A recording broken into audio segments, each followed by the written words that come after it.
always rowdy group, but I have this mallet, so be careful. All righty, welcome everyone. It is time to start our regular meeting of the Board of Uplift Education. Today is Tuesday, September 26, 2017, and it is about 4:35 in the afternoon. And again, welcome. I think we're going to jump right in because I don't see particularly any new faces today, so we're all hit the ground running and ready to go. So it's great. We've got to say welcome to all of our school leaders here. Oh, it's so nice. I feel like every meeting we have more and more school leaders who are here joining us, and it's just so nice to see you all. So thank you very much. Well, we have some new members of the staff that I've met too. Yes. So maybe we could do a quick. Angela. So Angela, do you want to stand up and introduce yourself? Sure. My name's Angela Tristan. I have joined the team as of just 2.5 weeks ago as the new Regional Director of Operations, joining Alan and Lindsay. So in a few weeks, I'll be transitioning and taking over some of the support for the campuses, and I'm really looking forward to being a part of Uplift. New roles, I know, also, but the minutes were distributed from the retreat. So we have minutes that are for September 8th and 9th that have been sent out by email. There is one correction that we know already. Andre McEwen was listed as a guest, and he was the biggest participant. So we know he is a board member on the September 9th. So that amendment needs to be made to the I'm sorry, one other correction. I think I was in attendance on the 9th. I saw I wasn't, but. Yes, you were, so yes. Right. So it added you. Thank you very much, Jack. Sorry, I didn't notice that. Anybody else? Any other corrections, amendments, changes? All right, do I hear a motion to approve the minutes as amended? Motion. Thank you. A second? All in favor? Aye. Okay, carries. Thank you very much. All right. So we're going to jump right into our finance update. Jack, of course, our finance chair, who is so good to be so thorough every month, as well as his committee and working with Stacy. Stacy, always thank you. Okay, so you got the finance slides in the pre-read.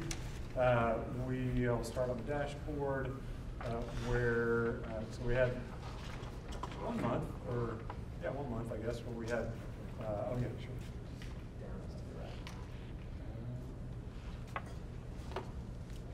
There we go. So we had 1 month where we had 4 green dots on our dashboard, and now we have 1 yellow dot. So enrollment and attendance up on the top here.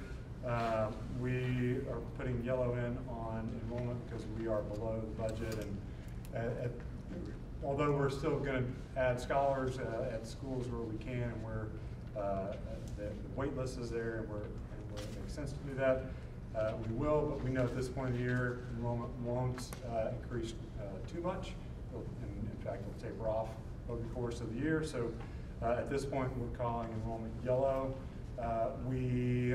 The gap that we have right now is mostly due to pre-K. That's, I guess, the only upside, or if there's a silver lining in this, because if we think about how enrollment is driving revenue, and then revenue's got costs associated with it, our costs related to our pre-K programs are all sort of on a variable cost basis, so we don't have fixed commitments to our pre-K partners. We're just flowing through a percentage of the funding that we get to them. So regardless of the size of our program, we've geared it where we should not lose money on an inflow and outflow basis, and on sort of an incremental cost, incremental revenue basis. So that's the good news here. Attendance is at a good spot at this point. We're early enough to where we're not calling anything different from an expense perspective. So our bottom right on our expense forecast, we're calling that equal to budget right now. And the cash in June looks like we should be around 68 days, which is gives us a little cushion of our 60-day covenant. So I'll stop right there to see if you have any questions. Okay. And then just to to the additional details. I was going to just go to this one, our slide 5, to highlight. I don't know if I've got a pointer on here too. Do I have a pointer on this thing? The variance, as you saw in the pre-read, this is just showing the variance by division. So pre-K being the main driver. Middle school is just a little bit down, but pre-K being the main driver for the enrollment variance. And that was all I was planning to walk through, unless there are any other questions on the pre-read. Not hearing anything. Thank you very much. Okay. We'll be going to the real estate update, and Pam, we've been driving around properties. Where are we? The map of Fort Worth. No, we have this called Map of Fort Worth Schools. It's page 13. Yeah. No, it's just. Yeah, there's a jumble.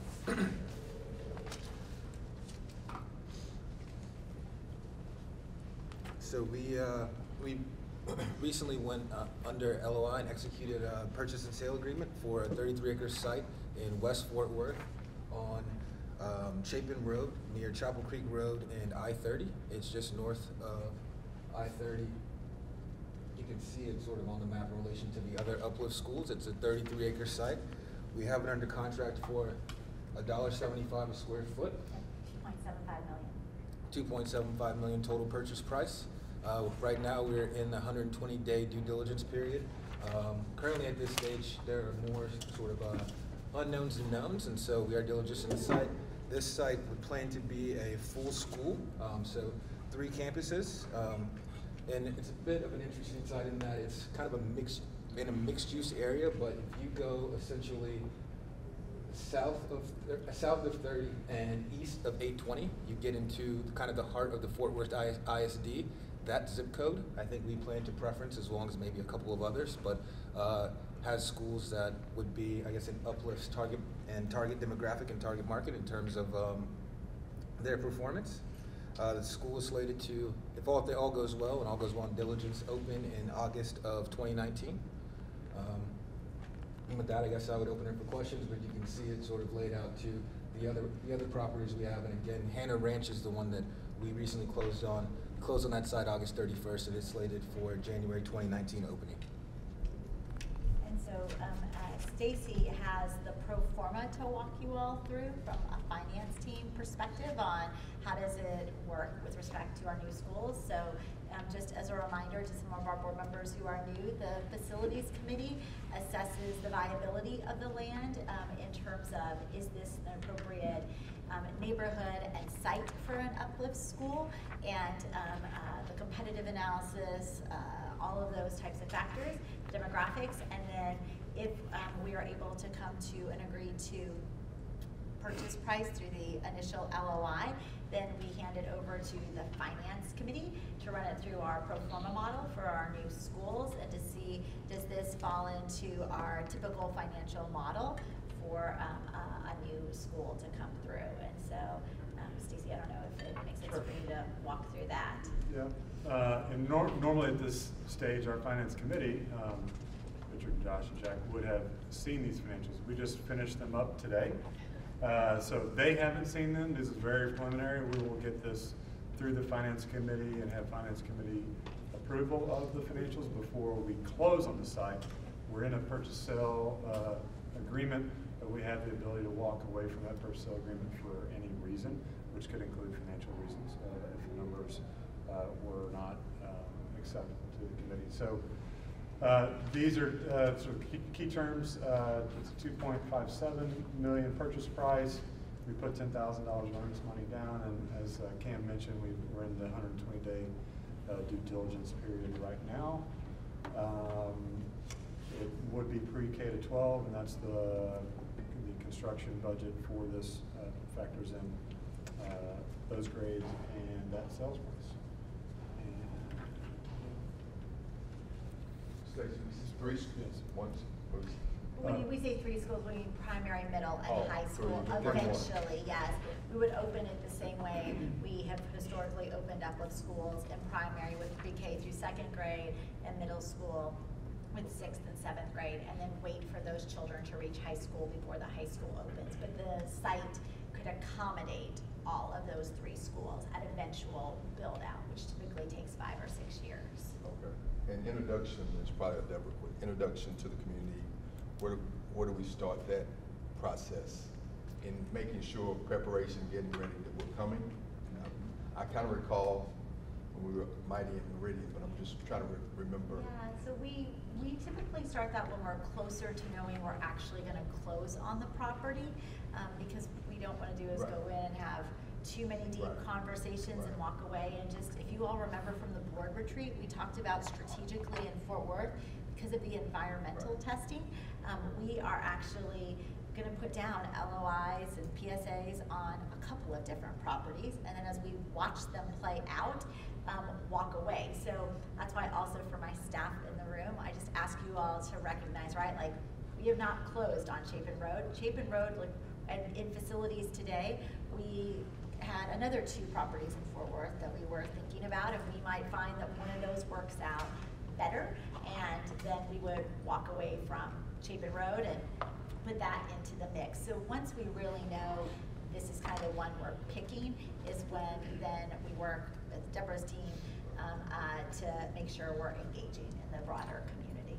Okay. So the Hannah, back to the Hannah, that's kind of where we are now, or? Hannah, now we are definitely, like, when we met with Councilwoman Gray, we literally asked her, okay, tell us who are the local community leaders. And I had met with Superintendent Scribner months ago and showed him, we are looking in this geographic area, so he knew. And I met with Superintendent Amos of Everman to say, we're gonna be next door to you, and here's what the site layout and the plan is gonna be.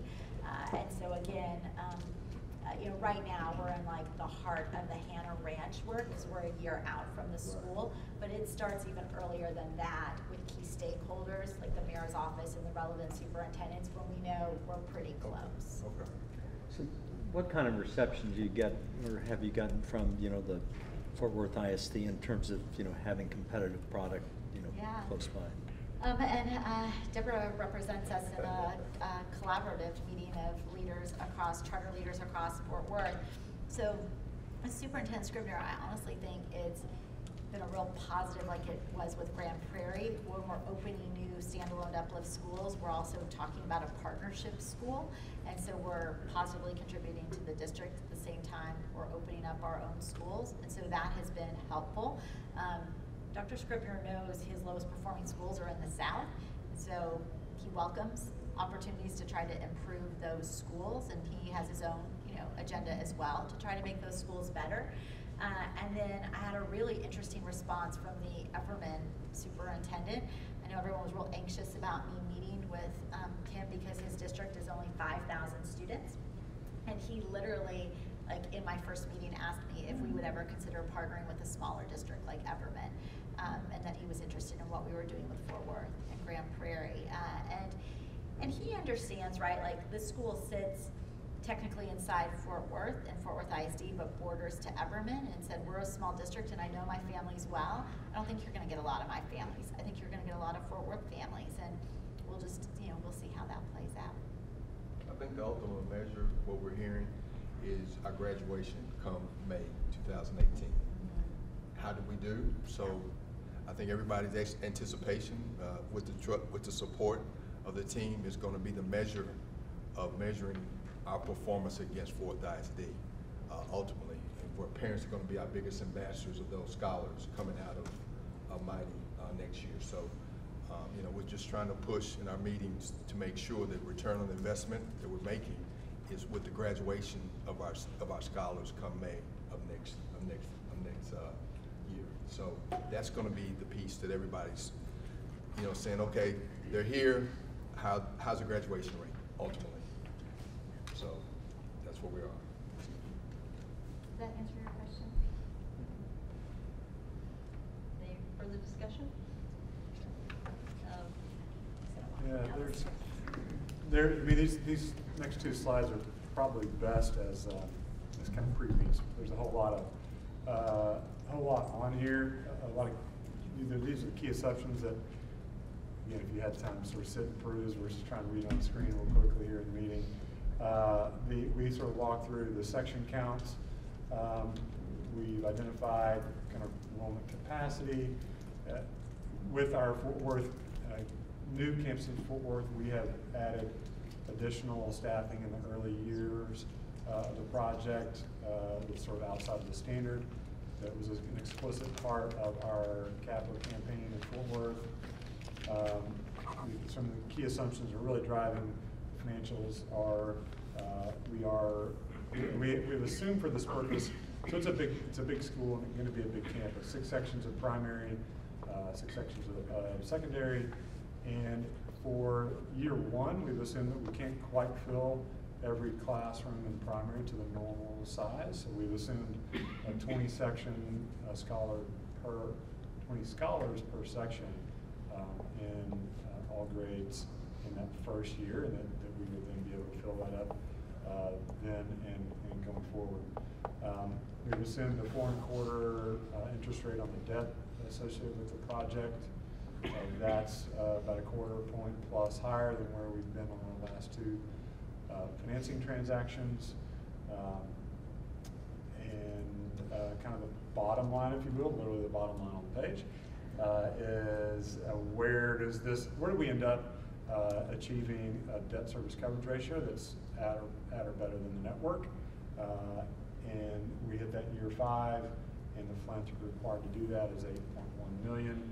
So in the years leading up to year 5, how much philanthropy is needed to close that gap between what a 1.3 coverage ratio would be and where the school, the campus will actually operate.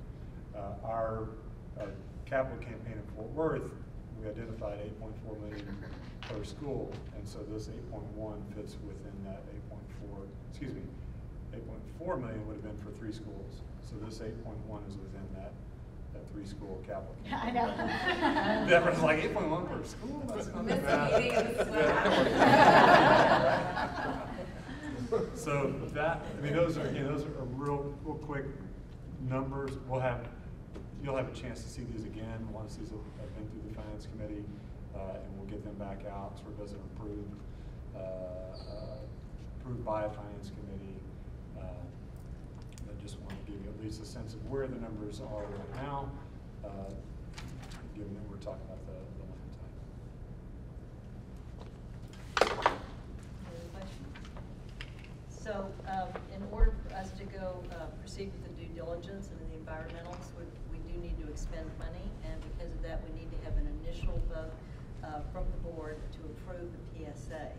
We will come back later after the due diligence period, and we, assuming that has gone through finance and through facilities committee, come back to your attention for your final vote to close. But today we need to have a motion to approve the PSA. Do I hear such a motion? So moved. Okay. Okay. And second? Great. All in favor? Aye. Just be okay if we come back in 2 months with another PSA for a backup site, because we're not going to follow the same track we did with Fort Worth previously. Yeah, so there's a question of where Alex is. Alex is not still dying of the flu like he was for the board retreat. Alex is where he should be and is a priority. He is assisting one of our school leaders with a more complex parent meeting this evening, and so we have prepared around for his absence, and so that's why Alex is missing. He has his phone on him, so if we come to any Alex-related topics, I'll send him a text, and then he will respond back. But Alex is actually well again, and just with assisting the school leader. Okay, all right. Deborah, you're up for development. So you got in the pre-read the 2017-18, and I don't expect this to change that much from year to year, but kind of a list of giving options, and it's broken into 2 buckets. The first is kind of what we expect board members to contribute to. And we talked about this at the board retreat. It's the capital campaign and college signing day. And then there's a list of other things that you might get a postcard in the mail from us or an email, and those are optional. If you're so moved to give, we don't have a blacklist for you showing that you did not give to the Scholar Holiday Assistance Program, but if that is something that your family likes to do, please do so. So we wanted to give you kind of a list of things that you might be able to expect throughout the year, as well as contact information from our team on any giving questions that you might have. I will note on our online giving, sometimes credit card companies will not allow gifts of $9,999 or more, and that's on a per credit card thing, so your card might get declined. And if that happens during the holiday season, you are more than welcome to write us a check or send us your information, and it still can be recorded as a 2017 giving as long as it was postmarked and all that. We do the tax receipts based on that, which is in accordance to IRS tax rules. So just wanted to let you know that, because that's happened sometimes, and it's just sometimes it happens and it's based on the credit card company. Our system can't accept charges larger than that. It just depends on fraud. The other piece I wanted to share, which is not in your pre-read, is a working draft of, and sorry it's really small, of what we're thinking. If you'll take it, yeah, thanks. That's way better way to do it. A working draft of what College Signing Day sponsorships and table sales and ticket sales might look like for next year. We're still working on finalizing and finding chairs for College Signing Day tailgate, which again is going to be a dinner or cocktail-ish tailgate reception the night before College Signing Day. You'll see the sponsorship levels are very similar to what we've had in the past, and we'd like to raise around $250,000. We anticipate, based on what we're thinking and not having chair input at this time, that the event will cost us about $25,000. So, you know, we want to have a little cushion to be able to ensure that we net $200,000. So this is our working draft, just knowing that once we get chairs, they might have additional input or thoughts around how they would want to structure this. But this is just our team putting their first kind of blush at it. So with that, happy to take any feedback or thoughts, or if you'd like to be the chair of the tailgate, that'd be great.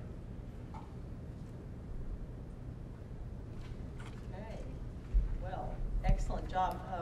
This particular document, the list of giving options, came out of the retreat, and I appreciate you being so prompt in addressing that, and it looks very thorough so that we know where our board responsibilities are. And if we all recall, the board responsibilities for governors and trustees was presented at the board retreat. You all had that distributed.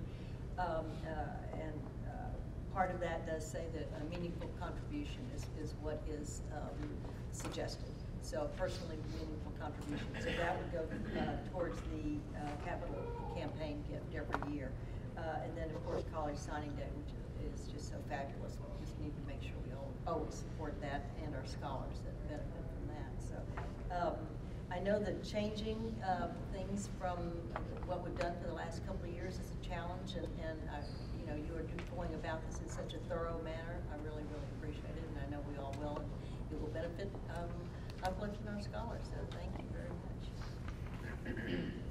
All right, we started a couple of times ago an Uplift Spotlight, just so that we all learn something specific every time, and I'm excited to talk about the Relay Graduate School Principal Preparation Program, commonly called Relay when we're talking. And Janika Rich, Janika is the campus director of the new Fort Worth campus. So we look forward to having you. Yes, Hannah Ranch Primary. Good evening. Good evening. So my name is Janika Rich. I will be, as she said, the founding director for the Uplift Hannah Ranch Primary. This year I'm serving in the capacity of resident director at Uplift White Rock Hills. So uniquely in this residency year, I've had the opportunity to be a part of the Relay Graduate School of Education, specifically the National Principal Academy Fellowship. So I'm just gonna take a little time to talk about what Relay is, what it's like being in Relay, and then how Relay directly ties to what I do on a day-to-day basis here at Uplift Education. So what is Relay? Relay is a principal and a principal supervisor fellowship. It is made up of a cohort of about 400 individuals. We have 2 regional cohorts, one in Houston and one in Denver. And it is intensive, ongoing leadership. And I say that with the mindset of, I had a meeting with Yasmin and she said, hey, how did Relay go? And I was like, my brain is tired.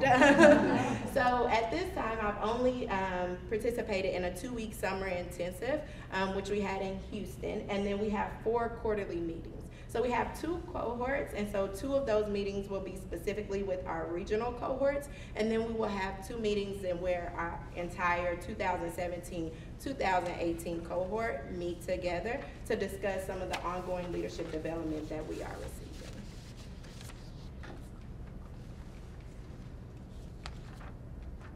So what is the Relay experience? And I said only the 2-week summer intensive, but I use that very sparingly. We were intensely in development from Monday to Saturday, 8 a.m. to 5 p.m. each day. And some of that development included observation and feedback, data-driven instruction, scholar culture. And then the other pieces that sometimes we as leaders sometimes don't get enough of is that academic piece, the rigorous math instruction, the rigorous literacy instruction. And it wasn't just a sit and get. We also were given time to actually action plan. So right when our brains were at the brink of overload, we were then given about 1 to 2 hours to really think intensely of how does this look on our campus? How does this look with my network? And then also given the opportunity to collaborate with other individuals from other charter networks, traditional ISDs, independent school districts, to think about how they use this information and then how we use it as well. On top of that, I think one of the biggest pieces is when we're thinking about like the accountable teams and the priorities versus distractions, we not only received the information, but we were assessed on the information. So at the end of each of the weeks, so Saturday and Friday, we participated in a rigorous assessment and where we had to deliver observation and feedback, conduct a weekly data meeting, and then also show how we were going to execute culture on our campus to support these academic outcomes that we were wanting to see.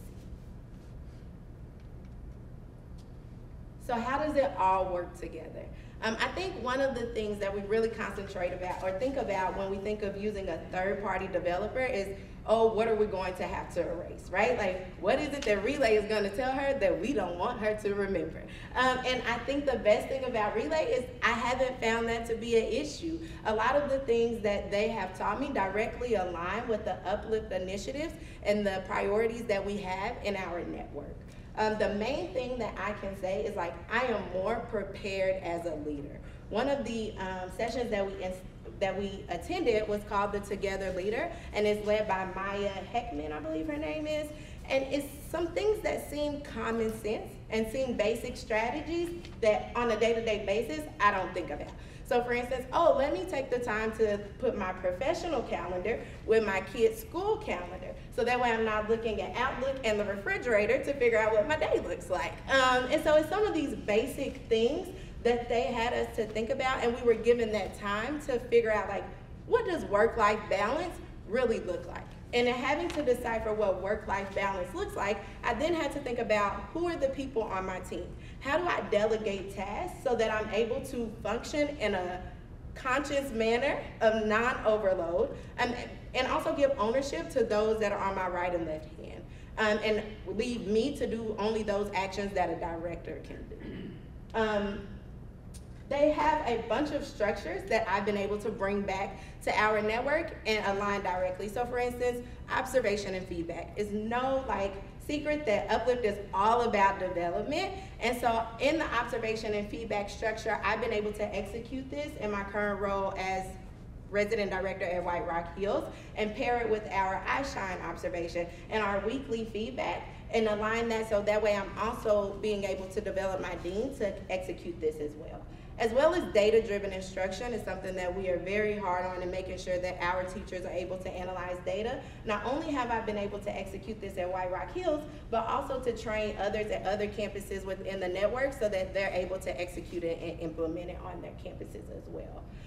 So overall, the experience has been great, and it's a great alignment that allows me to get this information, get the knowledge, and spread it to some of my peers and counterparts so that way we're all benefiting and aligning with some of the best practices, not only here at our network, but at other networks and traditional ISDs across the U.S. I know that was really quick. Any questions?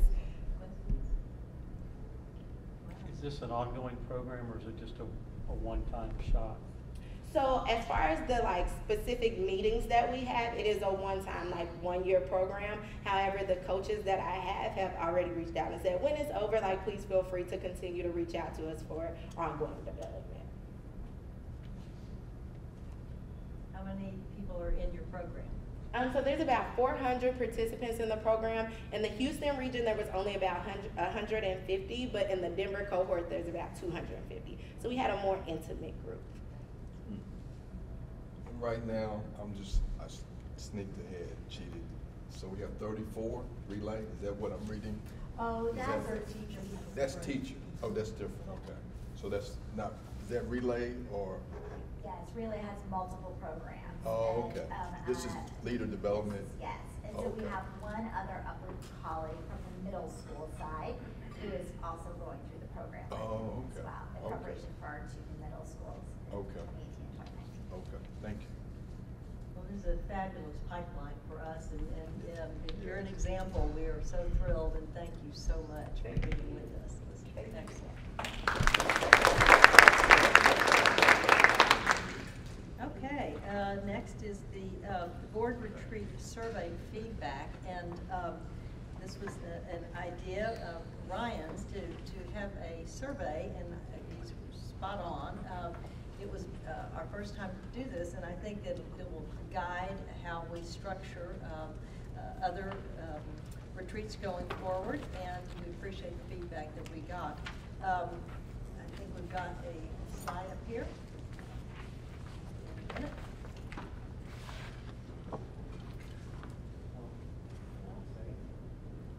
Well, if not, I'll talk to it. How about that? I made it, so I got it. Well, it's there somewhere. I wonder if it's in September 26th, Mark, in that folder? Survey results. That looks like it. That looks very familiar. Good. Okay. So the responses were all very high, as you can tell. We did it on a 5-point scale, and they really, I think that everybody really appreciated the work that was put into the retreat by all of the staff, and I certainly do appreciate that. I'm going to start with just kind of going over the first 2 things. The overall impression, did the board feel that they were informed at the end of it? And of course, that was a hugely high success, yes. Engaged, also very strong. And so that was just the overall impression, which I think was terrific. The food, I think, is hysterical. That was high too, even more than being engaged. So that's always a good thing. We understand the importance of feeding you all. Well, that's true. And so that's a compliment to David Jackson, who knows. Yes. Yeah. He also was very responsible for the retreat cocktail party at my house, which also had good food. So, so that's a good thing. The space, we looked at the space and the logistics, and the space for the first day was at the Heights High School library. And we tried to format the space so that we could be more in a square rectangle like we are here, because it facilitates, obviously, communication. And we just weren't able to pull that off. So Those darn bookshelves in the library. Exactly. Gosh, why don't we have those bookshelves? So at any rate, I think that there was a question about, this is at least our second time, maybe more than that, of trying to expose board members to schools, which we all want to see, and I think you'll see that the optional school tour scored pretty high, 4.22. We've suggested, considering the space for day 2 was so much higher than day 1, and it was in a configuration like this. It was actually upstairs in Teaching Trust facilities, which was lovely because it also had huge windows. That was very nice. But our thought is that next year, having both days be at the CMO, where we can all have a little bit more space. We can, kind of have breakout groups and be able to talk. And to have, instead of having the optional tour beforehand, which makes for even a longer day, is to have what we're calling learning walks, so that like 2 or 3 times a year, we will schedule ahead of time tours of various schools, and you all can sign up to do a tour. Again, back to the board responsibilities, that's something, taking a tour of a school is part of your annual responsibility. So we're going to try to make it fun and easy for you, but not tie it into the retreat days. Then going on to the content areas, I loved it that Yasmin got the #1 rating. Do we think that we love listening to her talk and bring us up to date?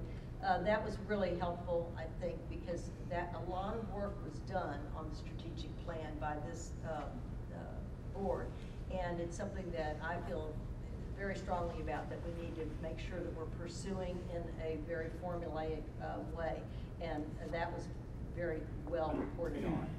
The academic update scored less well, and I'll mention something on the next slide about that. The SPED update is something that is a little bit dry, but it's of course critical to our mission. And Marilyn is a pro, so we're so fortunate to have her and her team. Advocacy update, again, that was Addie, and Addie's very peppy, plus we all are so plugged into that because of the enormous amount of work that went into advocacy this last year. The DEI update scored a little bit lower, and that sort of surprised me when I saw it. I think it's because SEL, social emotional learning, equity and inclusion, those things are fairly new to us, and so I think we have a learning curve as a board. And I also know that several board members were very interested in having a mini session where we could sign up to actually be trained in that, and that was one of Kay's suggestions, and I know Kathleen too. So that's something that we will pursue, and Alex, were he here, was charged with, well, does that count for some of our board training? And he is going to make sure it's structured so it does count for some of our board training. So that was Ryan's suggestion. So we're going to be learning a lot more about this because it's so integral to our curriculum and development of our scholars. The human capital update, we were lucky to have Christy with us, and we're going to hear more from her today, and that was terrific. And of course, the development update was short and sweet, but always professional with Deborah, and the information you've provided since then, really appreciate. So the next slide breaks down the academic update, and the lower score actually means it's the better outcome. And the executive summary and the question and answers were, of course, the most important thing. I think overall comments, valuable content, professional, well done. It was more informative than engaging, and that ties us into considering less stand and deliver and more discussion, small groups. And we will make sure that that happens, because again, what we want to know are, there's so much information. If we could create small groups, sort of like we did for the strategic plan, it allows us to have much more communication and really focus on some of the key areas, literacy being the primary target for this year, but of course overall academic success for our scholars. So I think that again, I really appreciate what was done in terms of the amount of work, huge amount of work by everybody for the retreat. It was excellent, but I really appreciate the feedback too, and I know Ryan will for next year. So are there any questions? Or any other comments or feedback for our team on the retreat? Well, if you do have any, as you're going through, just shoot them to Yasmin or Ryan. Did I This is say more that? like phone from Colorado. Okay, all righty. So, okay, we are now going to be listening to our very enthusiastic and professional Christy Erickson on talent metrics and great places to work surveys. This is also more informative and engaging, so I'm just going to apologize at the beginning because there's no like breakouts, but this is, so I'm going to give you guys this update, and this is what you're used to seeing. Y'all were kind enough to give me a little bit more runway before I had to report out on it. So it's this, mostly the same information. We changed the format a little bit. Oh, are you going to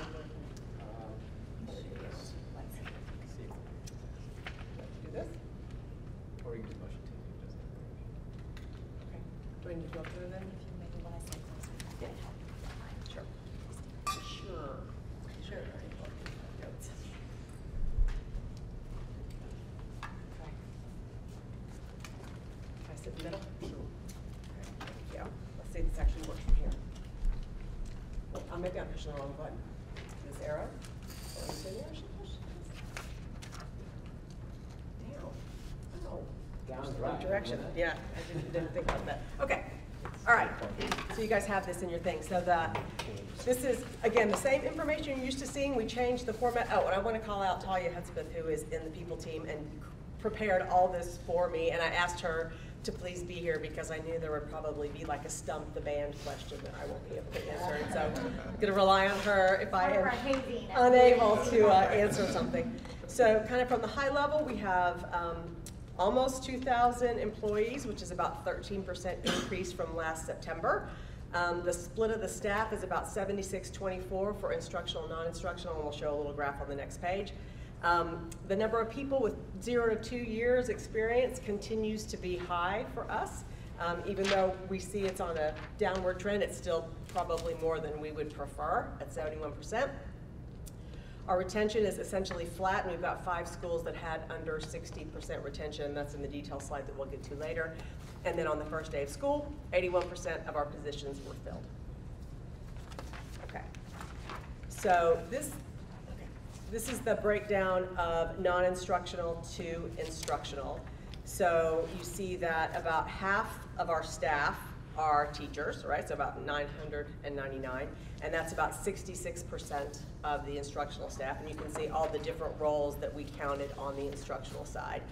And then for non-instructional, really about 52% of those actually support the work that happens on the campus. So they're not in instructional roles, but if you think about the CMP and the campus operations, they're still pointed towards the activities that happen there. So the majority, and I guess you could say that's true on CMO as well, right? But the majority of the work that we're doing is focused on what happens out at the campus. Okay, this page is all staff and their tenure. So you can see that we've got, about 64% of our people are in that 0 to 2 year range. And then if you look at the graph on the right, it shows the breakdown between 0, 1, and 2 years. Okay, so your picture looks different. Oh, you can't tell, right? Okay, so we'll make sure. I'm like, uh-oh. So we still have the majority in that less than a year range. Right, so we've got a significant percentage of our population. And I think, that creates additional challenges around onboarding and getting people up to speed and some of that stuff that we still need to really figure out how to best support that. Because it's like almost like you're retooling a majority of your population every year. So that creates some additional challenges. And then the teacher view, so same view with just teachers only, you see that percentage goes up a bit, so from 64 to 71, 72. And so, and the vast majority of those guys, right, 50% are still less than a year of experience. So very young tenure in terms of how long they've been with Uplift. Okay, 2016-17 retention, so we've sustained our increase in overall retention. You can see we had a small dip from 2015-16 to 2016-17. I don't yet view that as an issue, but we need to make sure that the trend, which we'll see on the next page, doesn't start going the other way. Okay, so it's like, it's on my radar, but I don't know that I would say it's an issue. It's a very small decrease. the point about the highest concentration of non-returning teachers continues to be in the 0 to 2 range is because that's where the majority of our teachers are. So I think that statement's probably true of every demographic that we have. And then, as we said before, we had 5 schools with less than 60% retention, and 3 of those schools had school leader changes. And I think we talked about this a little bit at the board retreat, but one of the things that's interesting is, you know, the idea of culture at a school is very largely driven by the leadership. So it's, if you would think about a balance between having a consistent Uplift overall culture and then a school culture, it's this way, all right? It's not even really. And so I think that's probably why. I don't think it's indicative that the new school leader is problematic or not a fit for the job. It's just that that idea of culture is embedded in the individual who's in that leadership job. So anytime you have a change, it's quite disruptive. And so I think we need to think about that when we think about the work we do around culture, is how we get some consistency as a network on what that culture feels like, so that when we do have leader changes, it's not like it's, you know, starting all over from scratch and what does this person want and how do they view success and all that kind of stuff. So some opportunity there. And then the teacher retention, this is just showing from 2012 all the way through to 2017. So you can see we were on the upward trend in terms of retention. And like I said, from the prior slide, we have that little dip, right? Both in absolute and invited to return. Again, I don't think it's anything that we should be worried about yet, but we need to keep our eye on it and make sure it doesn't start to go the other way. And you guys can ask questions anytime. I'm just trying to kind of move through since you had it ahead of time and you're used to this information. Okay. The only question, so when did we make that salary change and how did Yeah, we made it last December, or right, 2 so, Decembers ago. So that's where we saw the big uptick. And now so we're it kind of settled into it. Okay, so yes. you would account for it creating that up. Oh, absolutely. That 6-point jump, I mean, my Right. hypothesis is like 80% driven by that adjustment we made. Yeah, anytime you're below market and you get yourself to market, that has a big It helps. retention effect. Yeah. And we're going to keep, right, on that front, our additional state funding dollars. Okay, so this is absolute retention across these different role types, right? And so I circled a couple things, and I wish I'd circled one thing, which I didn't. So you can see that the campus CMP and the teachers are where we have the lowest retention rates. You know, we've talked a little bit about the CMP. We've got a lot of churn there, and Johnny thinks there may be some more creative things we can do about how we source for those roles so that we get a little bit more stability there. And, you know, the teachers is where we really want to improve our rate of retention. I do think getting some of that stability on what culture feels like at a campus, regardless of who's in charge, will help with this thing.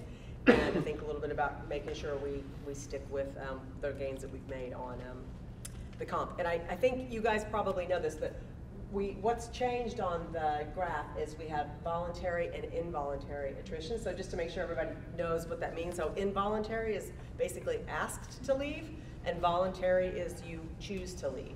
And right now, one of the things Talia and I have talked about is maybe having more categories so we can track this a little bit better, because sometimes it's a mutual decision, which still would be perceived from the organization as okay, attrition, but I think because the way we only have the 2 options, that gets counted as voluntary. So we really want to think about getting a little bit more finesse on how we track these things in the different ways that we categorize. Let's see. And the lowest voluntary leavers, which is like about halfway and then one to the right, you can see their voluntary is campus operations. So I think we're getting some good results out of the ops team, and it makes me think that I should sit down with them and understand a little bit about kind of how they're driving some of that, because they're getting some very good results. So let's see if I can hear from me. And then next slide is essentially the same picture. It's just the asked to return. So the themes that I shared with you on the slide before are true here as well. So we didn't see anything change from this view to what we had before. Okay, and this is again the longitudinal view, so absolute retention for teachers.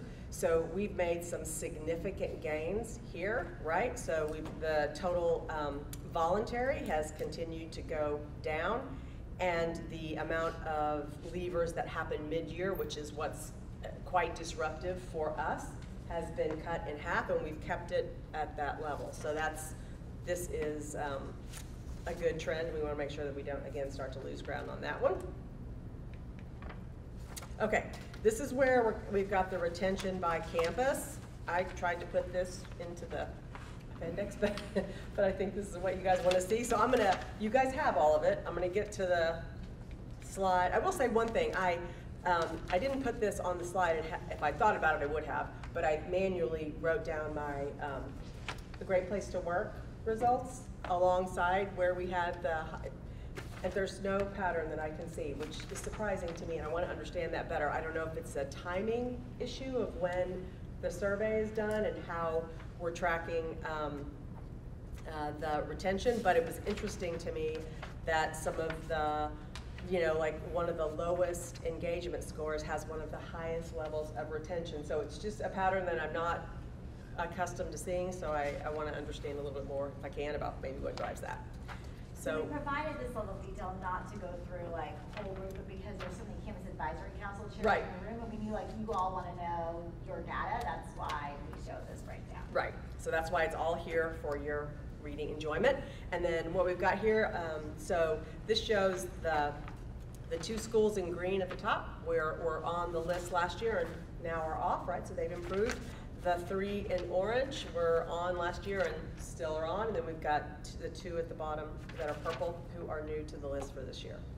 So again, need to help understand kind of what the challenges are with these campuses and if there's things we can do from a people perspective that can help with some of the challenges that they're facing. Okay. Voluntary turnover. So why do you think Williams went to 82%, so last year it was 60% or lower? Mm-hmm. Why is a jump there? Is there anything? I'm going to say a generic answer, and then she can tell you the specifics of. I think we have a lot of variability year on year, and I don't really know why that is. And so I'd like to just understand that general trend better, but you can say why you think it happened for. Well, I think this goes back to Christy's point of like a lot of culture and turnover is leader driven,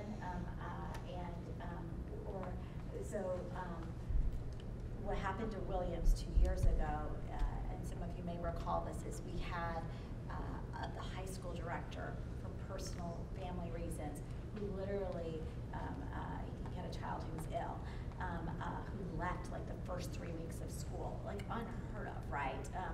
To have a school leader choose to step out of their position the first couple of weeks of school, and also very difficult to backfill at that time. So we went basically with Remy, kind of partnering up with the deans, running Uplift Williams High School for first semester, and then Mauricio came back to the campus in January. So that staff had just been through a lot, and that is where you saw that dip. And now with Mauricio, like in his groove, I mean, you see all of Williams High School's metrics just positively going upward. And so that was the specific Williams situation. Any other questions? Yep. How does the engagement with you and your team work with some of the school leaders, especially on the ones that aren't performing right or repeatedly? Yeah, and we'll talk about this kind of on the what's coming, but I think what we would like to start doing is working with them on action planning. Like, what are you seeing in the data? What should we be doing now to try to get better results when we take the big survey, when that happens? Forget what month that is. February, maybe? How much of that engagement is reactive versus proactive? Are you guys trying to get ahead of it with some of these folks, or is it waiting to see where there's a problem? So I think on some of the things that I think are what I would say thematic, we can start to take action to try to drive those changes. I think it takes a long time. So can I wait to answer that till we get to the, okay, so let me get through all these and things. I can chime in from an MD perspective. So remember, Christy's team is like a brand new team in terms of engaging in this. So she'll talk about kind of go forward on that. All of the managing directors, if I think about from a campus instructional level, for those campuses that were on the lower end of where we wanted to be, are thought partners to our campus directors of what do we need to do intentionally to try to get those campuses back where we all want them to be. And again, in some instances, we talked about there was a school leader change. And so how do we help set up the new school leader to be ready to have a really strong relationship with their staff on their campus? So those individual plans are working, and then as Christy said, like her plan is how do we think about holistically across the network? Okay. So this is, the timing, this is illustrating the timing of voluntary turnover. So this is good for us, right? We see that we've increased the percentage of people who tell us before May 30th.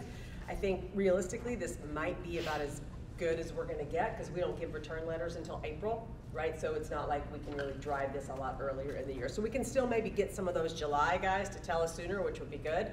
Kind of get rid of the July and August people who kind of won't tell us soon enough. My guess is they're kind of, playing the, dating all the people, waiting for the right rose to come. It's like The Bachelor, but yeah. So I don't know if we'll try to get progress on that. I don't know that we're going to be able to get much better than what we've got here. But the percentage that we've driven up to happen in May is quite a bit better. Okay, so we formally began our hiring season in January, and in March we implemented Smart Recruiter. So we've got a good tool for that. We have a little bit of trouble getting the tools to talk to each other sometimes, but Smart Recruiters is good at tracking kind of what's happening with candidates. And on the first day of school, 81% of our positions were filled. And this percentage is lower than we reported previously, but we think the integrity of this data is quite a bit higher, so we feel much more confident in these numbers.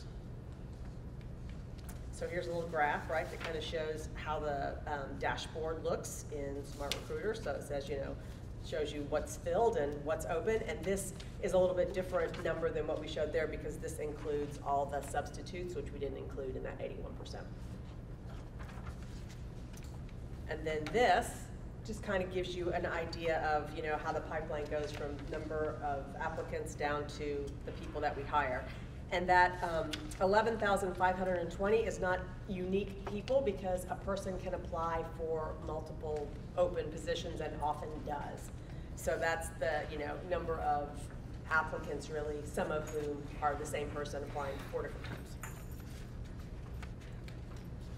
Okay, so that is your number part of the presentation, and there's a whole bunch more numbers in the appendix. Okay. So great place to work. All right.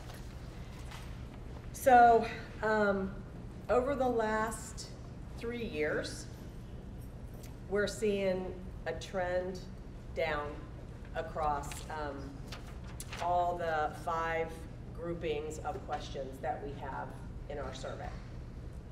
And so I showed this to you at this level because I think the aggregated level is a little bit easier to understand for the reason I mentioned before. There is significant variability within a campus year to year and across campuses in the same year, like more than I've ever seen. Like I'm accustomed to, I've been looking at Great Place to Work surveys forever, and this level of variability is quite interesting that we're seeing. So, but this I feel like is a little bit concerning, and it means we need to try to get underneath what is happening that's driving this downward trend, okay?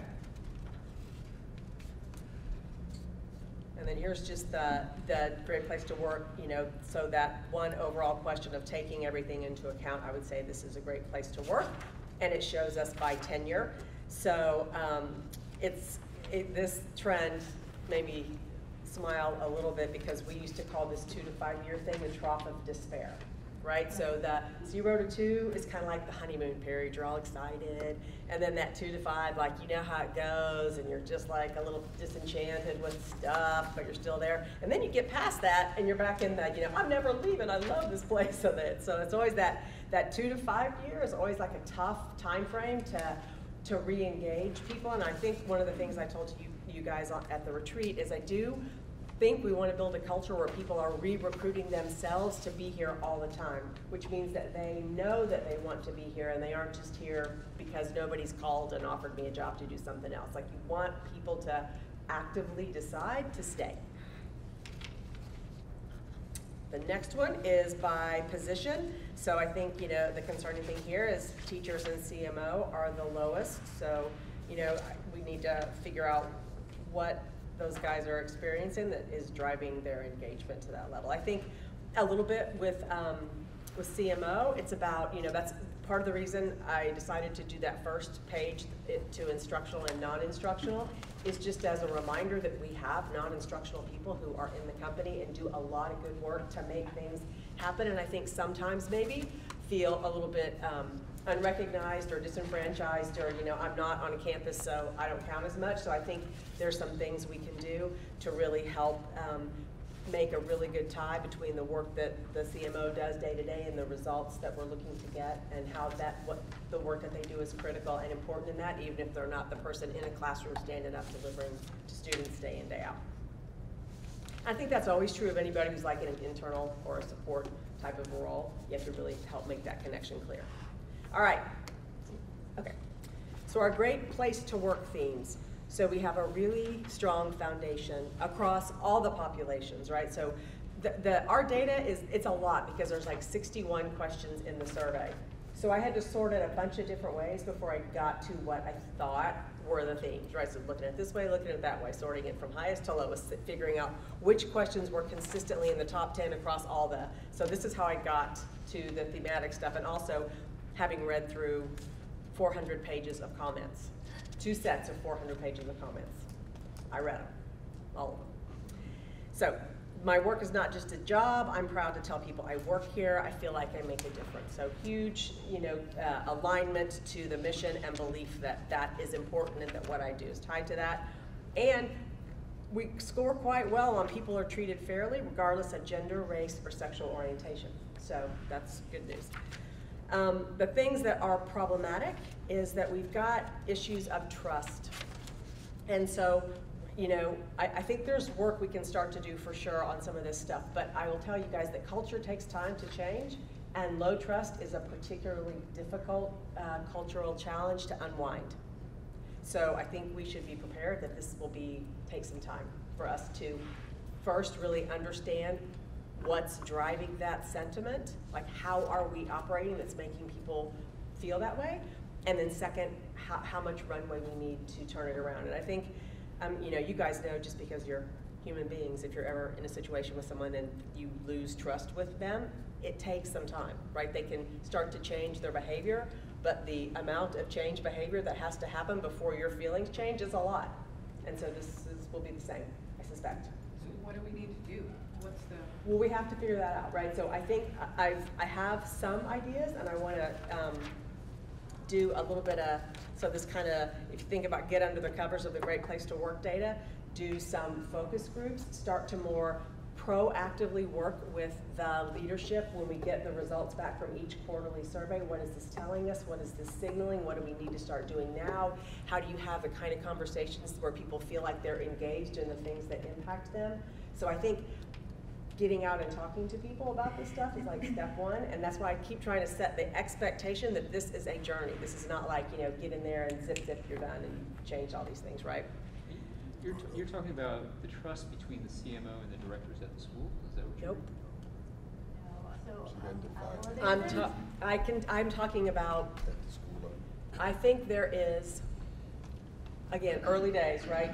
I think there is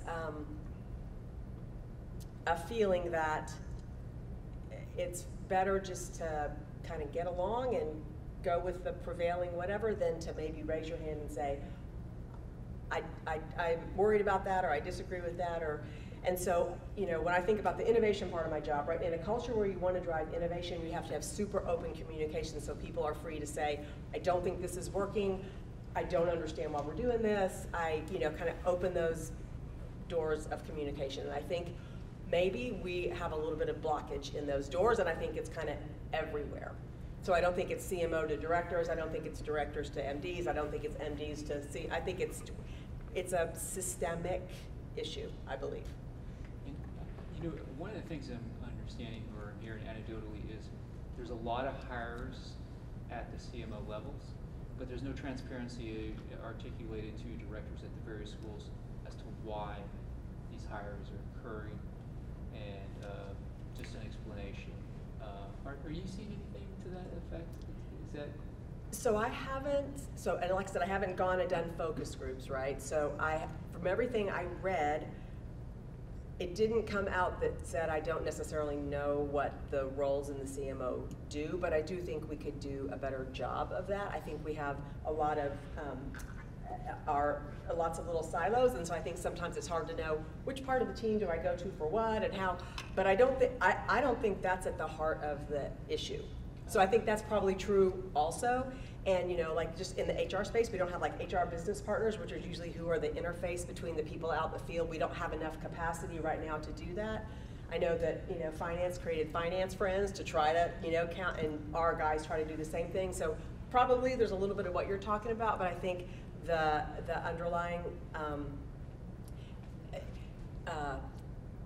I just am going to kind of keep my head down and do what I do and not raise my hand or push back on stuff is more what I think might be at the heart.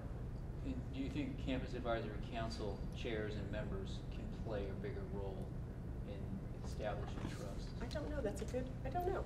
That's a good question. Can I come back to you on that? Because I don't even understand exactly yet what that role does. So probably. The other nuance I would add, so I agree with everything Christy has said.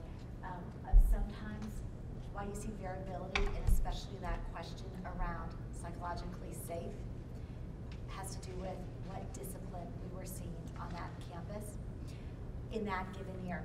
So I actually can look at those campuses that were really, really low on that score and go, oh my goodness, like, I will give you one example. In one primary school, we had a really high needs scholar who apparently every single afternoon, I was told, would scream like they were literally being attacked. And if you are sitting in a classroom as a teacher, like around that classroom, just like how you feel about that, right? Like it is unsettling. And so we have one school where we had a lot of behavior issues last year.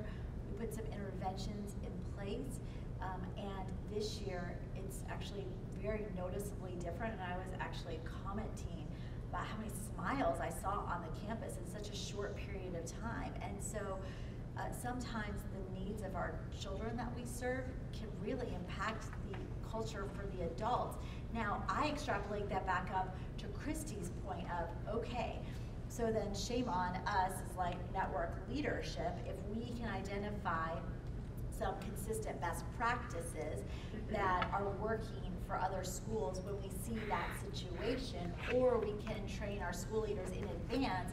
If you happen to face this dynamic, here is how you can proactively address it.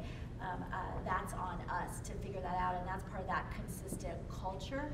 So a campus doesn't do this because of either, maybe a particular nuance of a leader or the dynamic of what is happening on that campus, because it's just not fair for everyone involved. So I think that's part of our broader network planning. And then I told you guys this before, but I'm a big believer in this cross-team thing, like talking to focus groups that are blended, I do think there's things that will come out of that when you're always by group, you maybe don't have. And I think I have a little bit of a window, again, being new, that you're kind of the new person, so people are open to talk to you about things, I think, or at least I have found in my travels so far. I think people are pretty willing to say, here's a little bit about what I have a concern about. So I think, now is the time to start to get these focus groups up and running and really see what we can find out and then talk. And the other thing I think is, we're doing a lot of surveying. We probably haven't leveraged communications well enough about when we do things because of what we learned in the survey, promoting that so people know.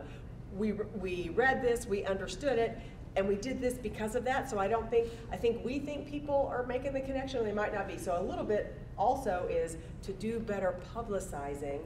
When we say, hey, we read this, we thought this, we're gonna try this, and this is our intention with this, right? So just to be clearer and all that kind of stuff. I know communications are hard. Everybody's like out on campus working all day, and it's a hard thing to figure out, but I do think we can do some better work there too. Christy, to your point about kind of creating a culture so that if a leader leaves, it doesn't throw the rest of the organization into a tailspin. Have you ever considered creating like a teacher playbook or something like that? Because I feel like at least at peak, sometimes I run into with the new teachers, they know what they're supposed to teach, Mhm. but they don't totally feel confident about the how. Yeah.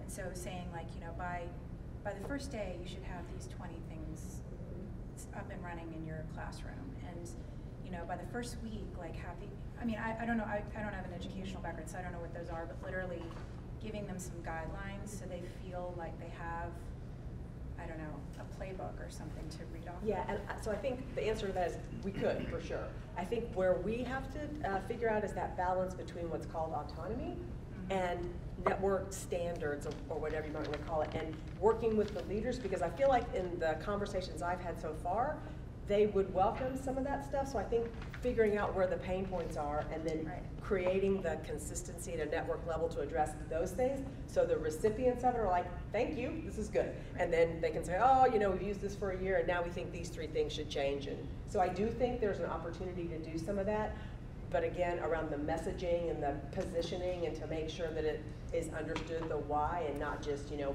we're taking away your freedom or we're deciding for you or whatever. So I think the communication around that would be really important. And then, sorry, one more question. Do you ever send out, this is what you answered in the survey last year, when you take to the team, when you administer the survey, show them how they answered last year so that they can think back, oh, that's how I answered last year. How the individual answered last year? Right. It's like I don't think that's possible, because it's like the survey goes out to everybody and it's like, it's administered not by us because it's totally anonymous. We don't No, but you send- could get your own data back to say this is how you answered Well, last year. I don't even know. I don't think Great Places to Work could do that, because we literally have no individual identifiers. Like, it's externally run, so it can be completely anonymous, and we only get aggregated data back by the campus breakdowns that we show in the role groups, like the CMO, that people select. So they would not have the ability to do that. We are very transparent about sharing out with everyone the results of the survey, and I know our school leaders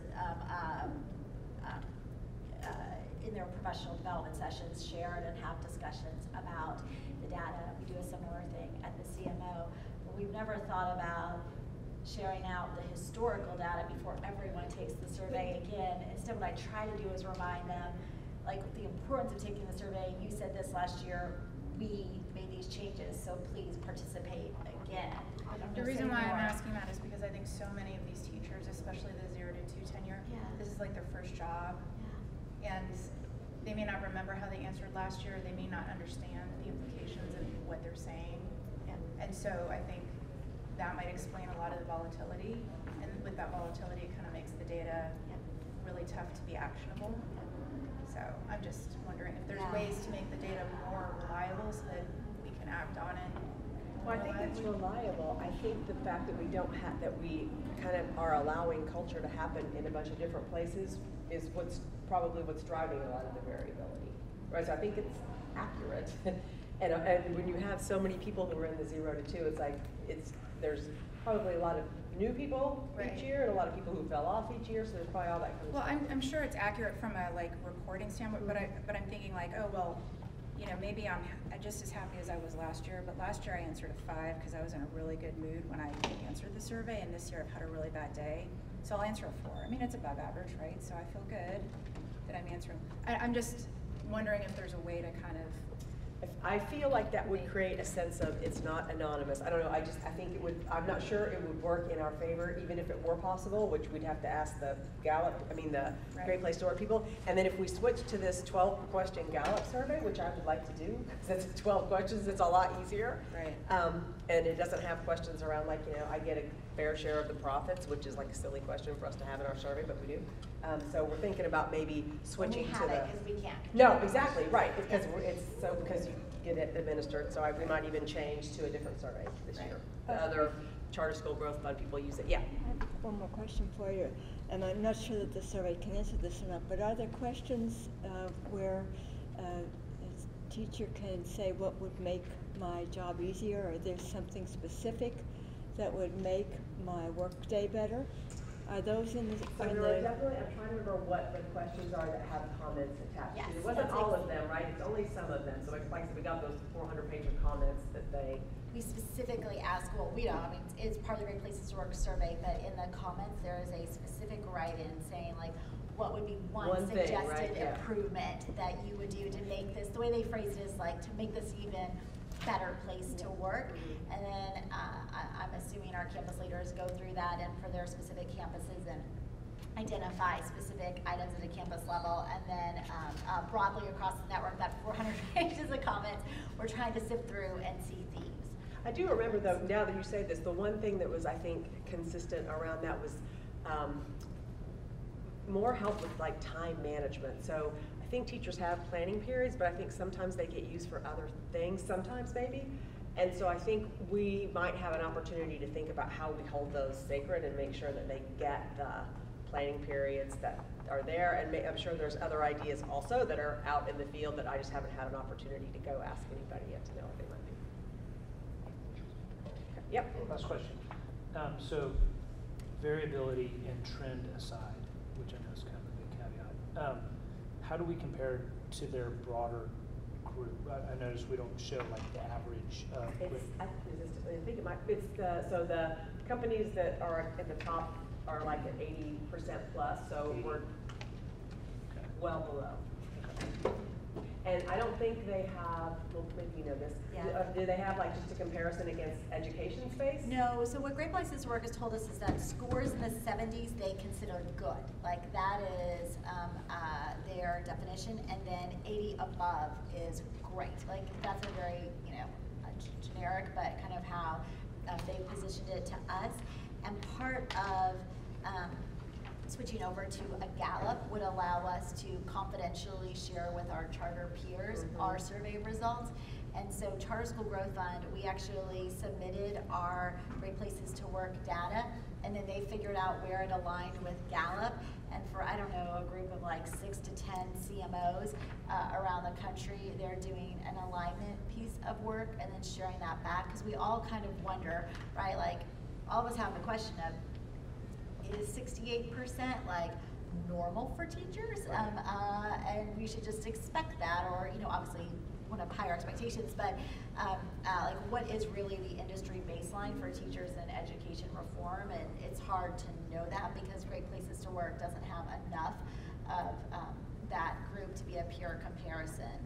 And so we should be getting back over the next month or two, I think the Charter School Growth Fund comparison, and I don't know what kind of regulations they're going to put on us of how we can share, but I'm sure there's some high-level things we can verbalize, even though there aren't charts that we actually can show.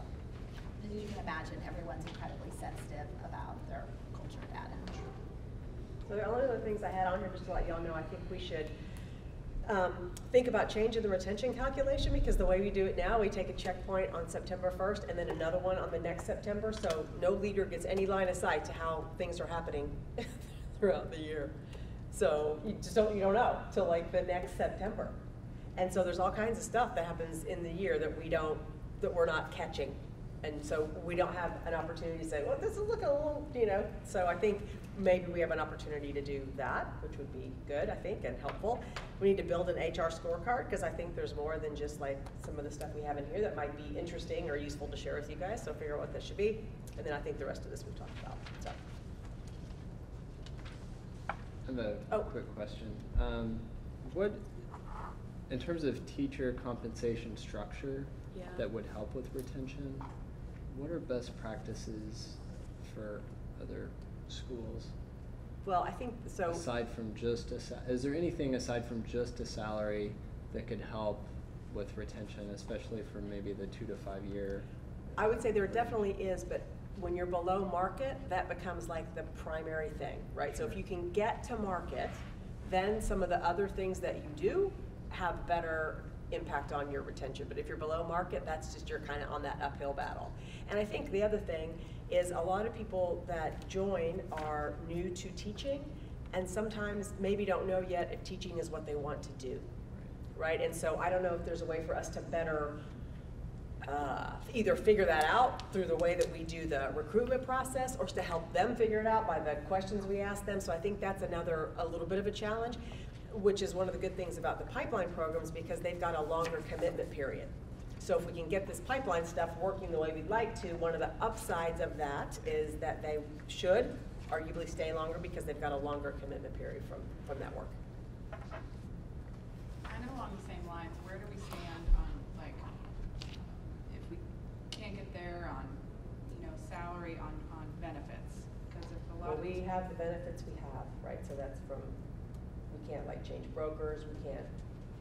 How do we compare to other schools? I think everybody has the same Same one, exact so they're all crappy one. the same goodness or badness. They're equivalently good or bad. The state basically mandates the program we participate in. There was a small legislative bill that we were paying close attention to early on in session that would have allowed you to opt out of the state's health care plan. We were very excited to see if that would gain any momentum. It did, you know, other things took up airtime this session. Unfortunately, for facility funding, that was fine, but we were watching it. And one of the things I've asked Addie to go back and look at is historically, why hasn't this issue of healthcare, because it is an incredibly expensive program, particularly for educators. Like, it's actually pretty shameful that this is the state's healthcare program.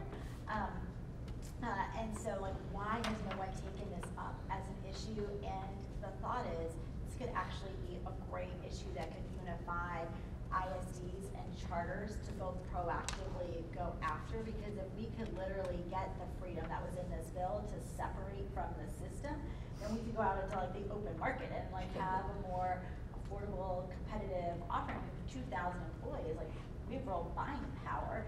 And if we combine up with some of our charter peers, like collectively across the state, we could have real buying power. And so, so I don't know the answer to that yet. Addie had to dig a little bit more to try to figure out, like, why is nobody taking this on as a top 3 issue? Because it could be a real win. Absolutely. And then Stacy and Anisha are still doing the analysis of this $225 per student. Like, you know, how, you know, closed 20% of the gap that existed. Like, how far is that going to get us on getting to market salaries and looking across a variety of roles? So that work is underway, and I know everyone keeps asking, like, how's the money going to be used, and we're doing that analysis right now. Okay, thank you. Okay, well, that was unbelievable amount of information, Kristen. You have pulled together so much, 400 pages, et cetera, fabulous. And, you know, all I can say is Natalia. Y'all don't want to stay for video cameras for special ed students? Exactly. Come on, Exactly. Natalia's already. I know, I was just like, I just saw that. Bye. Thank you all. So, okay, so we're going to be moving to action items, and Arno has been hard work with governance. Great to hear. Yes, thank you, Melissa. The Governance Committee has 2 resolutions that it would like to submit to the board for approval and have signed by the Board of Governors. The first resolution is for a revision to our bylaws on section 4.4.2, which we have in our packet. It's on page 2. Where we would add language stating that a trustee who served 3 successive 3-year terms and got re-elected after 12 months of being off the board would not have to serve an initial 1-year term. So if you recall, when you start on as a trustee at the very beginning, you have a 1-year initial trial period, and then you start going into your 3-year terms of 3 successful terms of that, totaling 9 years. But after doing that, it didn't make sense to have, when somebody came on again after that 12-month period, to do an initial 1-year term, and rather it just made sense to start their 3-year term. That came up with Michael, and it didn't seem appropriate to have him go and do a 1-year trial period, particularly given the amount of experience he has. So with that in mind, the Governance Committee would like to make a motion to submit a resolution approving a revision to the bylaws whereby there would be a sentence added which states the following. A former trustee who is re-elected after spending 12 months off the Board of Trustees shall not be required to serve an initial term. So moved. Second? All in favor? Aye. Passes. Thank you. Great, thank you. And the second resolution the Governance Committee would like to submit for approval is the creation of an Executive Compensation Committee as it relates to the CEO. Of note, the chair of this committee, by the way, would be Uplift's board chair, in this case, Melissa, and therefore we would not be adding any new board members as governors or trustees. So that would not result in any conflict as it relates to the bylaws. And also, just to provide some context as to why we're establishing this committee, I was wondering if, Melissa, you could provide some background, given your involvement in the past on this. So what has been happening for many years before is that the current chair and the vice chair would review the CEO's performance for the prior year and would come up with a recommendation of compensation for the upcoming year. And that would be a document that would go out to the full board. It would be discussed by the full board in executive session and voted on. This last year, we ended up wanting to look at all the E-team, executive team salaries to try to bring those up. At the same time as we were looking at Yasmin's compensation as well to make sure that that was market value or close to market. And at that point last year, right after the retreat, I created an ad hoc executive compensation committee. The executive compensation committee last year entailed both the CEO and the E-team. That was only done because we needed to bring everybody. And yes, MDs and RDOs also, thank you. Bring them to a more comparable level market-wise. It was a very successful analysis that was chaired by Jack and had Ryan was on that committee, Tony was on that committee as a vice chair, and past chair I was on that committee, and then Amy Messersmith, who is a board member, is very knowledgeable in HR, was on that committee. And at the end of that process, we realized that it was a really great process to have the CEO's performance evaluation and compensation recommendation done by an executive compensation committee, rather than really just two people who work very closely with the CEO, and that being the board chair and the vice chair. It gives us a measure of insulation between a potential personal relationship that might develop. And so it's much more, it's a more professional way to be doing an evaluation and a compensation suggestion. So we talked it through at the governance committee, and we have several members here. And the thought was to create this executive compensation committee. And I think that that's been done in many organizations and corporations and et cetera, et cetera. So this is pretty routine. And I think it just gives us a better way to proceed with performance evaluations and recommendations. Are there any other people, though, that were on the committee that might want to talk? I know Ryan and Michael. Just to clarify that this committee only is doing the CEO evaluation and recommendation, That's not correct. The leadership team. That's correct. The leadership team is the responsibility of the CEO. It was a one-time last year because very intentionally, when we brought our teachers to market, we then focused on our school leaders and our ops directors, and the last group to go through a look at kind of market was the MDs and the RDOs and the E-team, which we knew there were gaps and opportunity areas. As well as the CEOs. So with that, So with that, the governance committee would like to make a motion to submit a resolution for the creation of an executive compensation committee for Uplift Education. Do I hear a second? Second. Any further discussion? I should have said that. All right, all in favor? Aye. Opposed? Carries. Thank you very much. Ardo, thank you to you and your governance committee one more time. Great job. So, okay, let's see. We're moving on. Alex, we're glad you're here. Thank you. Hey. Miss everybody at the retreat. I told her you were alive. Yes, I am alive. Yes, I'm very much alive. Everyone get a flu shot. That's my PSA announcement. Mark, do you have the click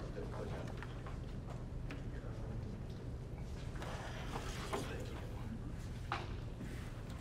So, just one policy this evening pertaining to operating guidelines for video surveillance of special education settings. Initially, this came into play 2 years ago in the 2015 legislative session. Frankly, it was a terrible law, terribly drafted, terribly interpreted. They did what they could this session to clean it up. They did an okay job.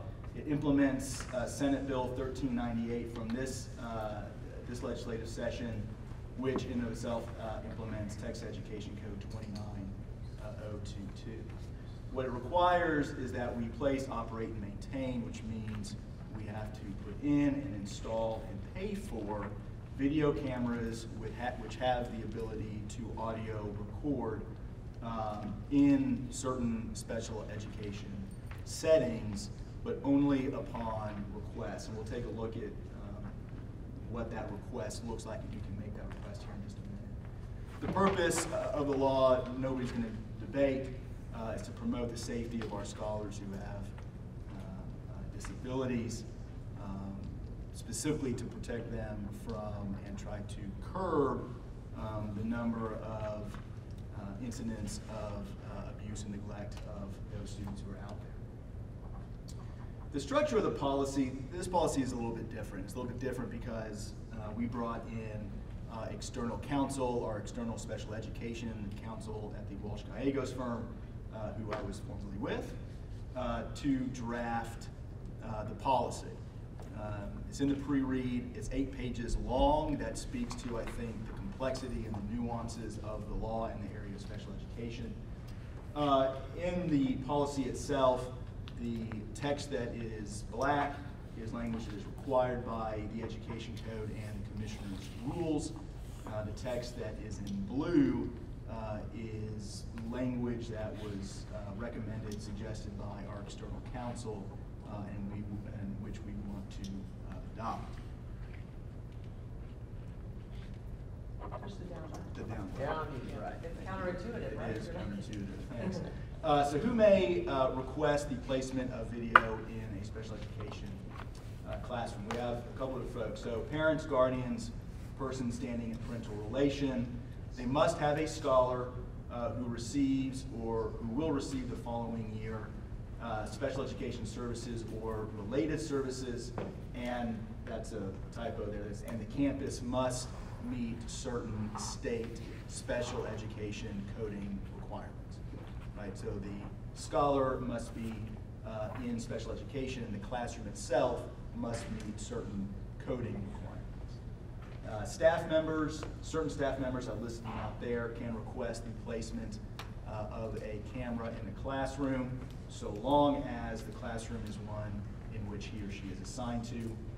Likewise, directors and deans can request cameras in classrooms so long as it is on a campus that he or she is assigned to. Board of Governors, as a whole, not individually, but as a whole, can request the placement of a camera.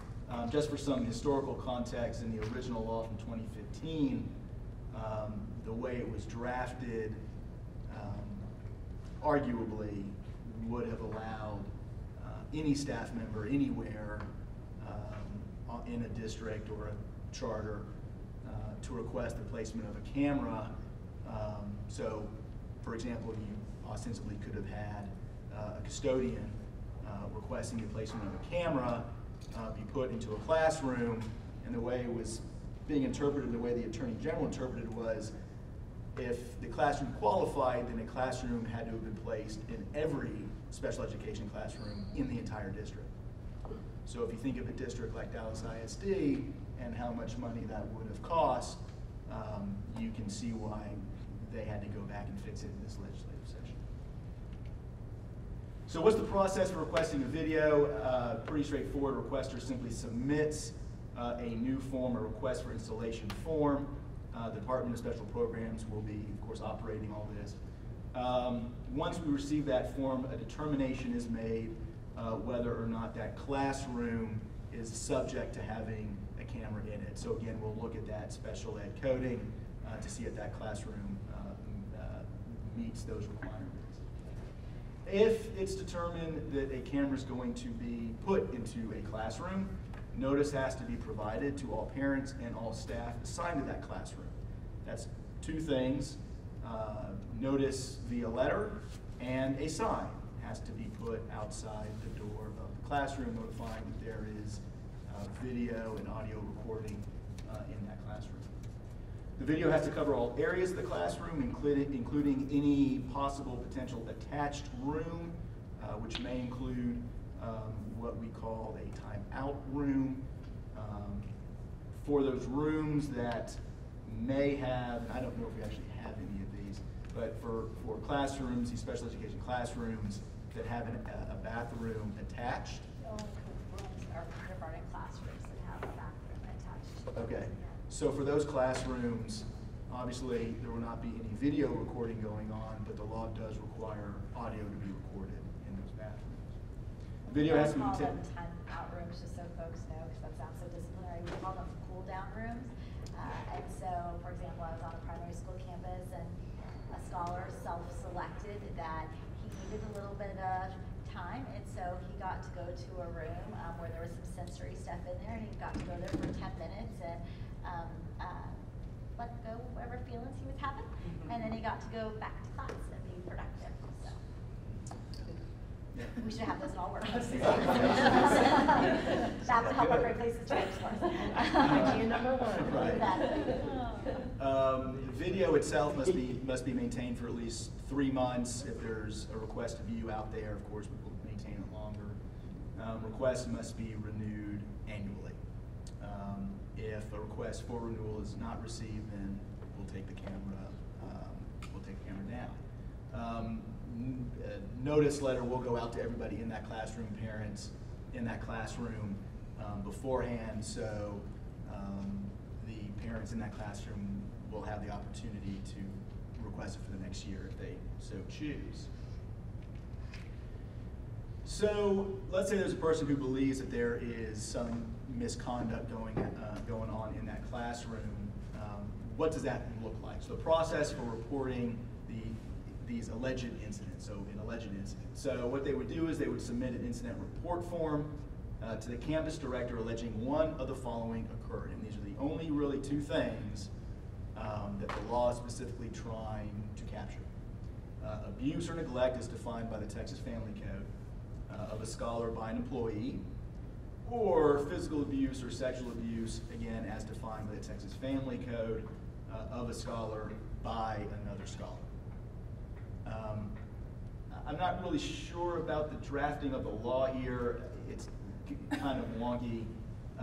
Abuse or neglect as defined by the Texas Family Code also includes physical and sexual abuse. So we're capturing everything there. So what happens when we get the form?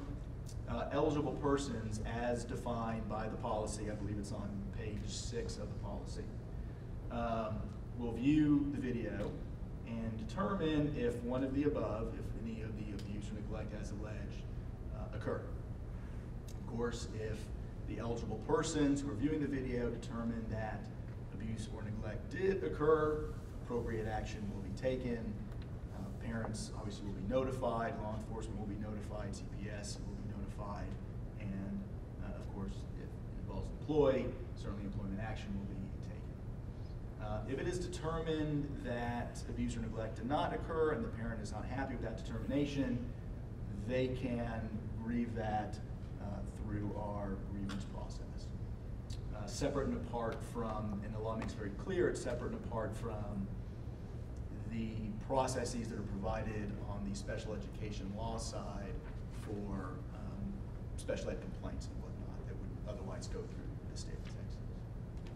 It's kind of a lot of information. It's a long policy. Are there any questions that I can answer for you? All right. Terrific. All right, sounds like we're in good shape. We need a motion to approve this policy change. So, do I hear a motion? Second? Second. All in favor? Aye. Opposed? Carries. Thank you. Okay. And we're going to send around policy. This is just for you. Okay, fine. Yeah. So, last is, let's see, okay. Yeah, that's it, we already did this change. So, it's time for our community open forum. Do I hear anybody that is signed up from the community to speak? Or our staff. Or our staff? And not hearing so, we are adjourned at, oh gosh. And just a really quick, so Rich is not here because he didn't have an academic update. He is accompanied our senior director of Road to College at a college and career convening hosted by Charter School Growth Fund, and so that is where he is at. Thank you all.